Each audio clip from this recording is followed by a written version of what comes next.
Monsieur le Président, Monsieur le Secrétaire général, Mesdames, Messieurs, le thème qui nous unit dans le cadre de cette 55e session ordinaire de l'Assemblée générale, à savoir construire les économies résilientes et inclusives dans les Amériques, revêt une importance cruciale pour tous les pays de la région et notamment pour les États insulaires de la Caraïbe.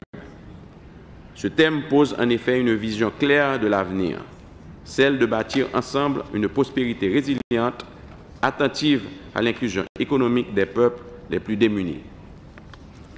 Pour mettre en œuvre cette vision commune, nous devons renforcer nos capacités à répondre de manière solidaire à toutes les urgences de notre région.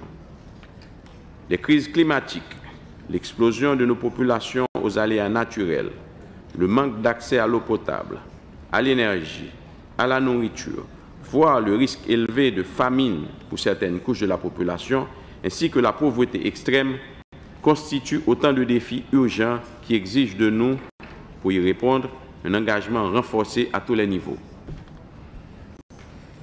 Mon pays, la République d'Haïti, est loin d'être à l'abri de ces défis régionaux. Bien au contraire, nous éprouvons les conséquences plus fortement que d'autres en raison des effets conjugués de multiples crises qui accroissent nos problèmes. Voilà pourquoi, plus que jamais, ma délégation voudra apporter sa contribution à toutes les initiatives continentales en matière de développement intégré et conformément aux résolutions adaptées à l'OEA dans le cadre des travaux du Conseil interaméricain de développement intégré. Monsieur le Président, Monsieur le Secrétaire général, comme vous le savez déjà, Haïti fait face à une crise multidimensionnelle sans précédent. Cette crise affecte tous les aspects de la vie nationale et se fait sentir le plus fortement dans les domaines de la sécurité publique, de l'humanitaire et sur le plan institutionnel.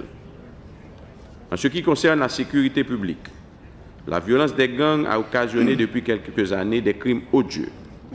Ils ont assassiné des milliers de paisibles citoyens et citoyennes. Ils ont brûlé des écoles et des universités. Ils ont détruit des hôpitaux. Ils ont pillé de grandes entreprises privées comme de petites gens, comme de petits commerces. Ils n'épargnent personne. Ils enlèvent contre rançon. Ils ont vandalisé de nombreux bâtiments publics, y compris des tribunaux et des postes de police.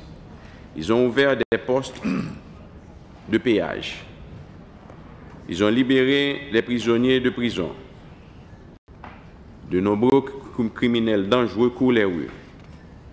De même, la terreur des criminels armés aggrave la situation humanitaire en provoquant près d'1,3 million déplacés.